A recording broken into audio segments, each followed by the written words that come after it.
Greetings, Earth enthusiasts. If you ever wondered about the incredible perspectives our planet has to offer from high above, you're in the right place. I am Dr. Clive Coetzee, and I'm thrilled to be your guide on this captivating journey into the world of remote sensing. Welcome. And please remember to like, subscribe to, and share this video. Thank you. Welcome to video tutorial 125. Yeah, can you imagine we are now 140 videos, almost 150 videos, so the channel is growing significantly. Planning to keep up the pace. Not going to slack down. We're going to keep on this trajectory of adding significant amount of video tutorials. Anyway, enough, that's it. So we in this 124, we generated our random points within, or locations within QGIS, using the points inside polygon function within the vector space, and then we generated, I think, 5,000 points, and then we extracted the values of all of these predicted images or raster images for each of these 5,000 points, etc., etc. Okay, so that's what we've done there. Now, remember what is our objective here? Our objective is to generate a number of prediction images of our dependent variable ndvi for a region of interest, using different methodologies, regression modeling methodologies. And what we want to do now is to evaluate these predictors to see which one is superior, which one is worse, etc., etc., or classes or groups of predictors. So that's what we're trying to do, and that's why I've generated the 5,000 points, because we're extracting the raster images to these 5,000 points, and then we're going to do root mean square error, correlation, mean absolute deviation, and all these things. And there are no normal standard evaluation criteria to determine or to generate a ranking matrix of these methodologies. But as I said, it's important to first understand that these random images or random points are indeed random. Just for biases, to eliminate potential biases, in that we select certain points to generate a certain outcome. So that's why we just want to determine whether our 5,000 points are indeed spatially random. Complete spatial randomness is the fancy term that they use. And so that's going to be the function of the focus of this particular video tutorial, is working in RStudio to determine complete spatial randomness of our 5,000. Remember, our 5,000 points is actually 4,900. We eliminated about 100 points. These points didn't have values for certain of the predicted images. So we eliminated, I think it was about 100 points that we've eliminated. Yeah, I think it was about just shy of 100 points. Anyway, that's all in that 124 video tutorial. So I'm just going to quickly go as a remember. That this is the point pattern layer that we're going to work with, the random points layer that we're going to work with. Prep with a prediction, random points data, this shapefile here. Okay, now just confirm this shapefile is this one here that we've generated in QGIS. And this is the file, if I go and open attributes, that's got the unique identifier, it's got the X and Y, and then all the predicted values. Okay, so that's the file that we've generated. And if we go down, you'll see there's 4,903 of them, just shy of the 5,000. So it's that file, and basically we just right clicked and we exported it, save features, as a shapefile within our project folder. And then in R, we just bring that now back into RStudio by using the standard read formula, or the standard read function. Okay, shapefile read function, random points dot shape. We can now say headings true and all these things, but I'm not gonna, and I call it random points. Okay, and again, these names are subjective, it's up to your discretion. So let's bring that into our RStudio. Let's put it in. We'll see there is the bounding, the x and the y's, the projection. It's a point layer. It's got 4,903. It's got 29 fields, which is the variables that's contained in. It's a shapefile. Okay, if we click on that, it will give you, but if we can go there, it will open there. You'll see that there's the x and y and all the predictors, the elevation, and so forth and so forth. And then it's got the geometry. Okay, it created another column here, which is geometry. Okay, so there it is. Now what is important is we need to convert it first into a spatial data frame, and then the spatial data frame we're going to then convert it into an SP file as well. So let's first convert it into random SP, a spatial file. Let's quickly go and have a look and see what that looks like. Let's see what that looks like. Okay, so that's it, spatial data frame. It's a spatial points data frame. So that's important that we do that first. It's got standard stuff. Then once we've done that, we're gonna capture its coordinates. So let's do that. So let's see how that looks like.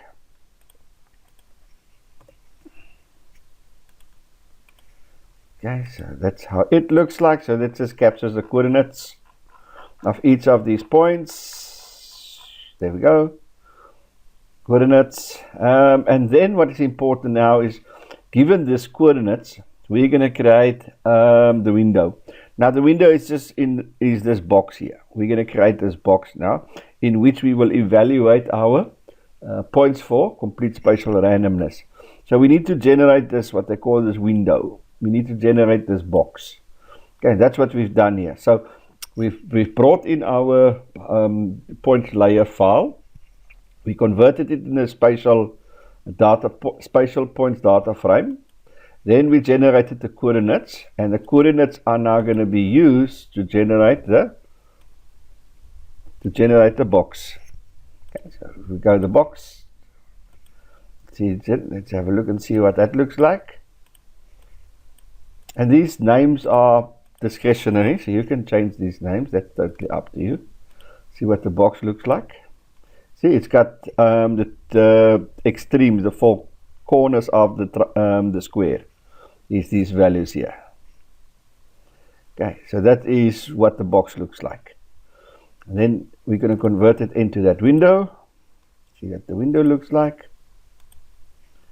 It's a rectangle, and there is the numbers again. Okay, so, and then the final step is to generate this PPP, point pattern file. Okay, this point pattern file. We're going to need this to generate our functions, our K, L, and so forth functions. We need to generate this spatial data frame, spatial points data frame, into a point pattern file. And we're going to do this by converting it using the PPP function. The X will be the coords, this one here, that we've generated. Y coords, this is X and Y, and then the window dynamics. And if we click on that, we're going to run it. If we see how that looks like.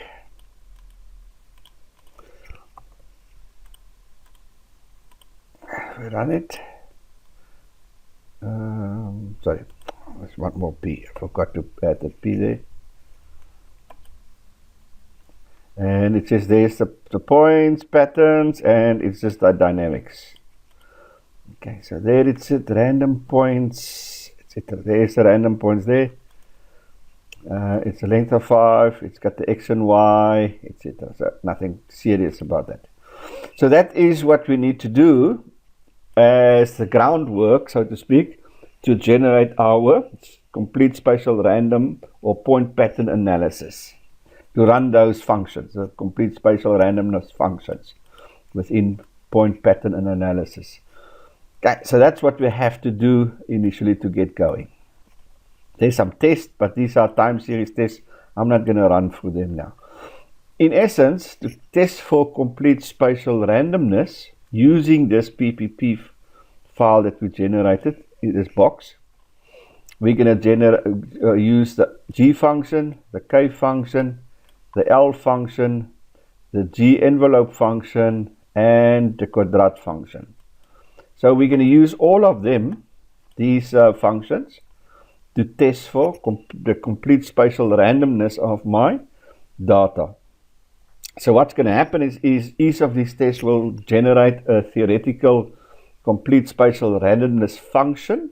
Okay, so it will, and then it will evaluate the actual the points within my file.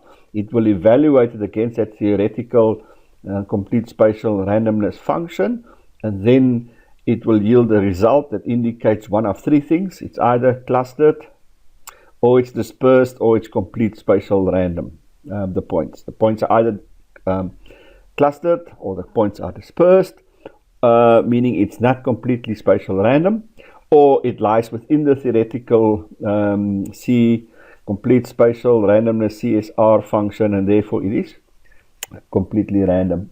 So those are the three outcomes that we're going to yield. And I said we're going to use those functions to generate the results. Okay, so first of all, let's see, in all of them we use this point pattern file. This point pattern file we use. Okay, again, where does this point pattern file come from? It is this one here, that is generated from our random points, which we convert into a spatial point data frame, and then we generate the box. Okay, so that's important to understand. So it's in MapStat, I think, is the library that we use. Yeah, I think it's MapStats. Let me just quickly go and have a look. See, SP data, SpatStat, I think. Is it that one there? Yeah, I think it's that one there. Yeah, I think it's the SpatStat library that we need to generate.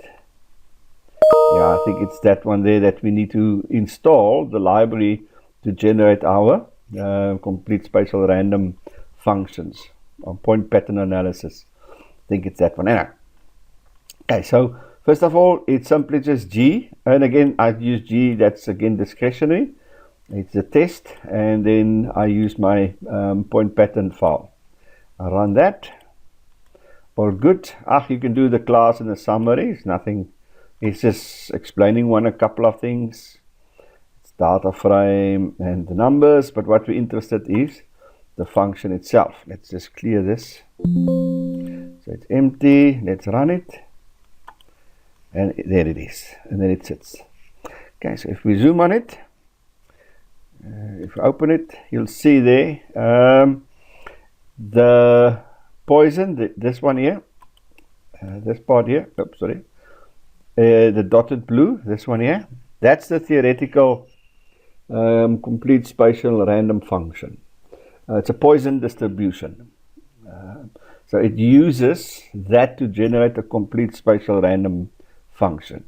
And then it calculates the distribution of my 4,000, let's call it 5,000 points. It generates a distribution and then compares it with a complete spatial function. And you can see that's lying above the hypothetical complete spatial random function, which means or suggests that there's some clustering. If it was below the side here, it would mean there's some dispersion of the locations. Here it suggests there's some form of clustering happening. It's not completely spatially random, which is the blue function. Okay, so that is a G function that we've calculated. The G function comparing the actual distribution of my points versus to the theoretical distribution, complete spatial random distribution, suggests some clustering. So that's what the G function is suggesting. The G function is suggesting some clustering. We're also going to generate the K function. Okay, so let's generate the K function. Again, K, I'll just use K here. Guest and random points. Again, this PPP file. Let's run it. It says one doesn't want to do more than 3,000, but it's fine. It's not a train smash. Class and stuff, we're going to run that. Nothing to that. Let's plot it. This is how it looks, and let's zoom it. There's a K function. Again, there's my hypothetical, the dash one. The hypothetical complete spatial random distribution. If these 5,000 points were equally randomly distributed. And then this is the actual distribution of my 5,000 points. And again, it's slightly above, which means that again, also the K function suggests some clustering. Although it's not significantly, I mean, in the beginning, remember these are distances, 5,000, 10,000, 15,000, 20,000. This is kilometers, né? This is kilometers. So in the lower values, there is some, in the short distances, there are some, the value seems to be spatially random. But as we increase the distance, the clustering becomes more and more apparent. Okay, so that's so I forgot to say the bottom here is distance.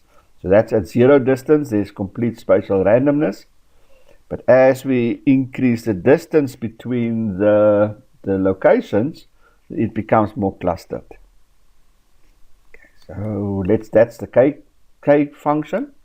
That's the K function. We can also correct it. There may be some edge issues. So we can also correct it using Ripley's function. So we just put in a correction. Let's run that one. Let's zoom. And it doesn't really make a big difference. Still pretty much the same. So this is about 1,000 kilometers. No, maybe about 2,000 kilometers. There seems to be spatial randomness. It's only from about 2,000. Let's have a look and see in my G function what the numbers look there.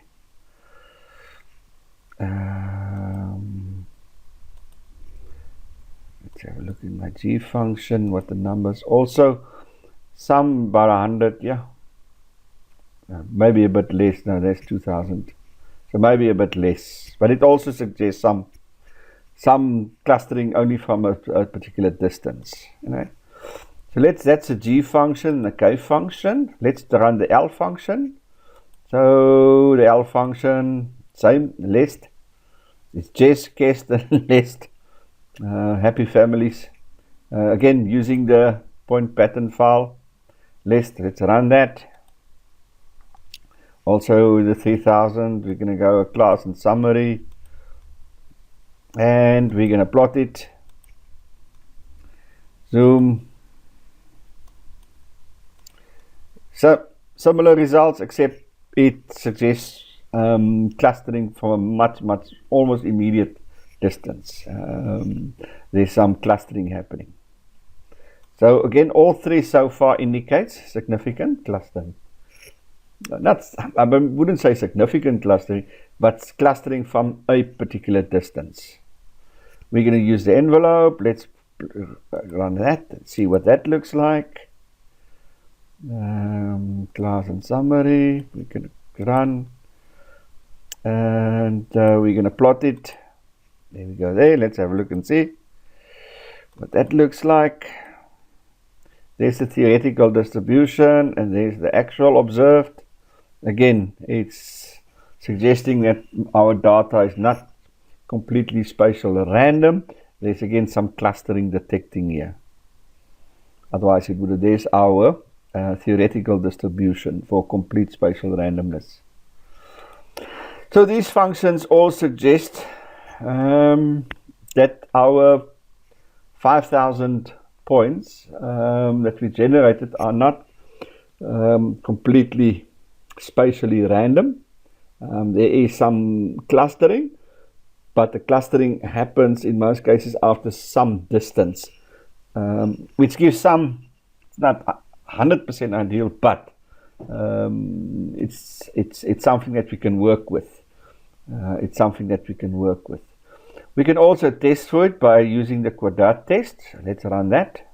Remember, our null hypothesis is complete spatial randomness. So that's our null hypothesis. So let's run it. We can change the parameters. And let's run it.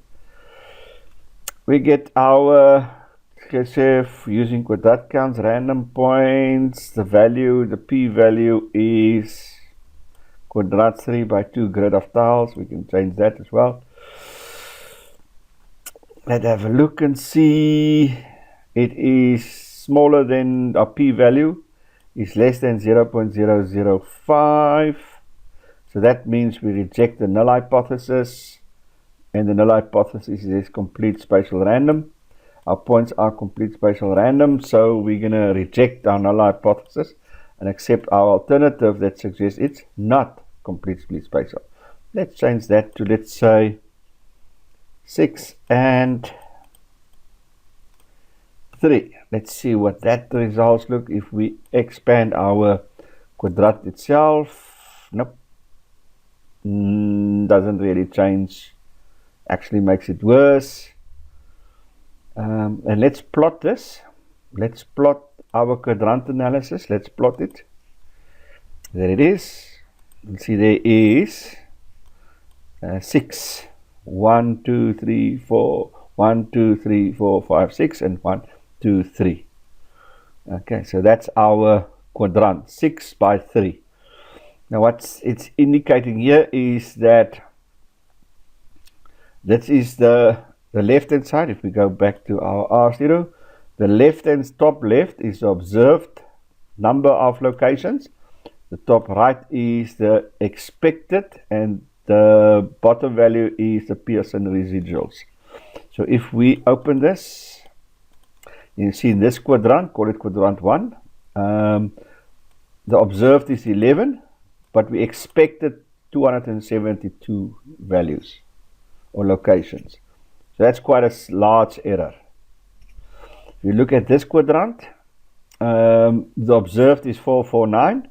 The expected, if it was completely spatial random, was 272.4, and etc. etc. So it generates for each cell, it generates the observed number of locations and a hypothetical number or theoretical number, which is if this was completely random, what should the number have been? So 11 is the actual. You can tell that 1, 2, 3, 4, 5, 6, 7, 8, 9. You can tell there's some overlap there. But there is 11 locations here. Under complete spatial randomness, there should have been 272. That gives quite a large error of minus 16. Let's see where it is the smallest. There is this side here. The actual number is 374. The expected is 274. 378, and the expected is 274. You can see all the expected is 272. 272, sorry. 272. So it's basically just divide the 4,000 divide by 18. And that's how you get there. So the actual versus the expected. Actual versus the expected. And it generates a error term. So that's our quadrant analysis.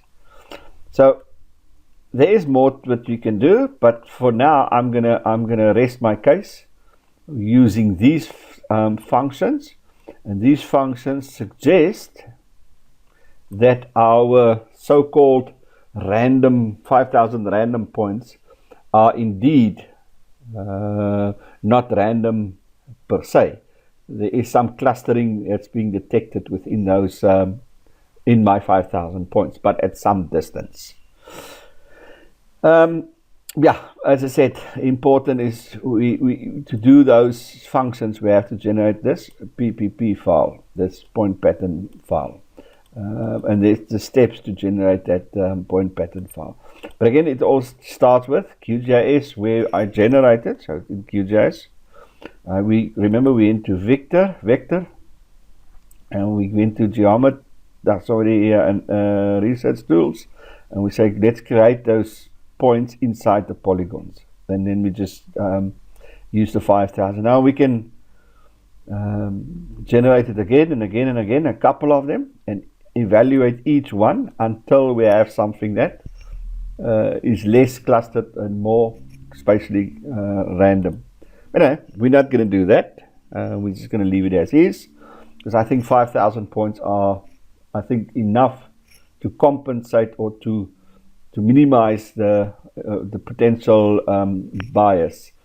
So I think 5,000 points is more than enough. So we're going to stick with our 5,000 points, but it's yeah, and this is especially valid or interesting. Let's say, for example, when you have let's say buildings, and you want to look whether the buildings within your area are spatially clustered or dispersed, or population, or let's say you've got a certain amount of tree or certain type of trees, and you want to determine whether those trees are clustered or whether they are dispersed. So there's lots of applications for this, for the GKL and yeah, for those functions. Us for this case, we're just basically using generating this for illustrative purposes, because I think 5,000 points are more than sufficient to eliminate the potential biases. But this is quite, as I said, very relevant for specific applications. So it's something nice to do, and something I said you could have done this in QGIS using the R tool within QGIS, but it doesn't seem to want to work anymore. So yeah, let's end there. So that's sort of, let's save our work done in our studio for now. Yeah, I think, no, well, for now, for now, it's our work done in our studio. So we're going to return to our studio at some other point, but for now, it's our work done in our studio, and we're going to concentrate now a little bit on our second part of this, which is the evaluation of our predictors. Cool. Yeah, thank you very much. Just in a summary, I thoroughly enjoy working with point patterns, point pattern analysis, spatial point pattern analysis. It's really nice to work with it.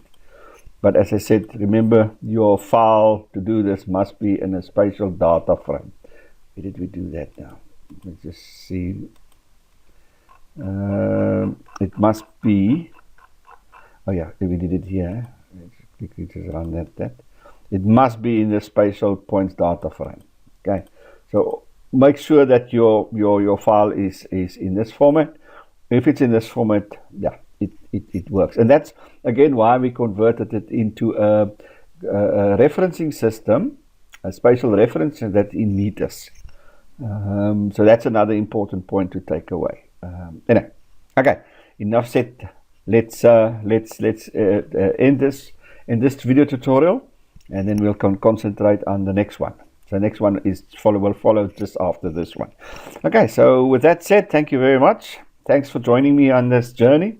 I really appreciate it. Please remember to like and subscribe. I really depend on your support, and it means a lot to me that you would value my channel and value the things that I'm doing. I really appreciate it. So please remember to like, subscribe. For those that have, so many thank you. Really appreciate it. And our journey is long, so buckle up. And I'll see you on the other side.